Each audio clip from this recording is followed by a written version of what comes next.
Meu pai, ele foi atleta de futebol, né, atleta profissional, e então assim, eu sempre tive na minha casa o futebol muito presente. Quando eu percebi, eu já estava dentro do futebol. Eh, Comecei jogando na rua, depois por morar naquelas mediações do Arruda, procurei o Santa Cruz para jogar futsal, então iniciei futsal lá, joguei muito tempo futsal no Santa Cruz, passei por outras equipes e do futsal era muito comum, quem jogava futsal jogava futebol. Acabei migrando, mas assim, na parte de migração para o campo, eu resolvi dizer, não, agora eu vou estudar. Foi quando eu já estava prestes a entrar na faculdade e não fiz carreira no futebol. Tinha muita dificuldade, inclusive, de estar sempre presente nos treinos, questão financeira mesmo, de estar acompanhando os treinos, os horários dos treinos, chocavam muito com o horário de escola. Então, assim, minha mãe sempre priorizou muito a educação. Então, não dava para, tipo, deixar de ir para a escola de manhã, porque só a quadra do Santa Cruz só estava disponível para o futsal feminino no horário da manhã. Então, não tinha como deixar de ir para a escola de manhã ou quando eu estudei à tarde para estar treinando. Então, é aquela coisa. Eu ia tentando encaixar os treinos dentro da minha rotina de estudo e isso, às vezes, acarretava até da não escalação nos jogos. Hoje em dia, assim, a gente já consegue perceber que os próprios clubes eles estão tendo uma consciência melhor de até ofertar espaço para que haja o treino, que antes era bem difícil você conseguir um espaço do treino no centro de treinamento ou no próprio estádio para que o futebol feminino treinasse apenas à tarde. E se a depender, se o profissional não tivesse treino, se o sub-20 não tivesse treino, e aí vem o sub-17 e o sub-15 para até então chegar, sub-15, 20, 17 masculino, para até então chegar no feminino. Hoje não, hoje os nossos clubes, que a gente chama de filiados, eles já disponibilizam, inclusive, um campo dentro do centro de treinamento deles, assim como é no esporte, assim como é no Náutico, no Santa Cruz, para que o futebol feminino do clube possa treinar. Com relação à questão de horário, isso vai depender muito. A federação ela não pode chegar para um clube e dizer assim, ó, coloca só o treino das meninas pela manhã, para que elas possam treinar pela manhã, estudar à tarde, e ter um horário que saia do treino e dê tempo de passar em casa, almoçar e ir para a escola, para uma faculdade, enfim. Porque, infelizmente, o carro-chefe do futebol vai ser sempre a equipe profissional.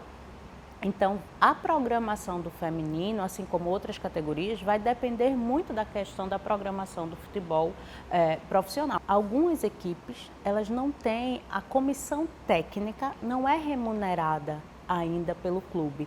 Então, assim, os profissionais, o treinador, uma fisioterapeuta, o preparador físico, a preparadora física, a fisiologista, eles têm a vida profissional fora do clube para se manter, já que eles fazem mais um trabalho colaborativo, um trabalho mais voluntariado dentro da categoria feminina para ajudar, para contribuir. Implica não só na federação ela chegar para os clubes e dizer assim, ó, vocês têm que destinar um horário para o futebol feminino, que elas treinem e possa estar na escola também no horário seguinte, tenha uma folga de sair do treino, porque implica em todas as outras questões, entende? Na parte do pessoal que está no futebol feminino, vamos botar aí comissão técnica, não ser ainda funcionário do clube, ou se é funcionário do clube, o clube só tem como disponibilizar aquele profissional naquele determinado horário. Então, para que haja os treinos do futebol feminino, precisa unir uma força-tarefa muito grande do esforço e empenho das atletas e, às vezes, ter que abdicar um horário de aula, sair mais cedo ou sair mais tarde, assim como os profissionais da comissão ter que chegar um pouco mais tarde ou um pouco mais cedo no seu local de trabalho, que é remunerado para poder.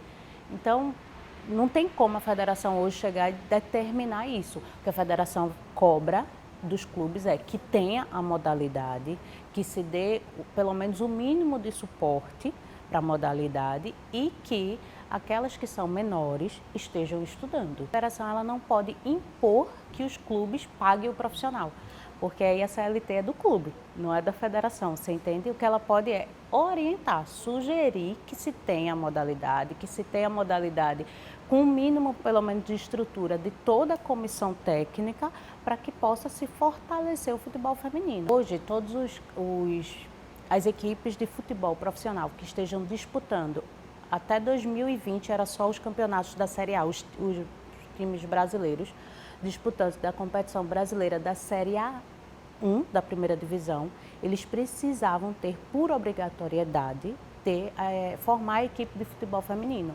Tanto é que você viu que assim, a gente pode ver que o Palmeiras ele correu para formar a equipe de futebol feminino dele, que eles não tinham. O nosso último campeonato, o Sport representou em 2008, inclusive quando o masculino foi campeão da Copa do Brasil 2008, o feminino chegou até a final, só perdendo para o Santos, que na época, as Sereias da Vila, como é intitulado, tinha um time que a gente chamava o time de Galáctico. O Vitória, ele disputou o Brasileiro 2013, até 2013, exato, 10, 12, 11, 13, 13, 12, 13, 11, 12, 13.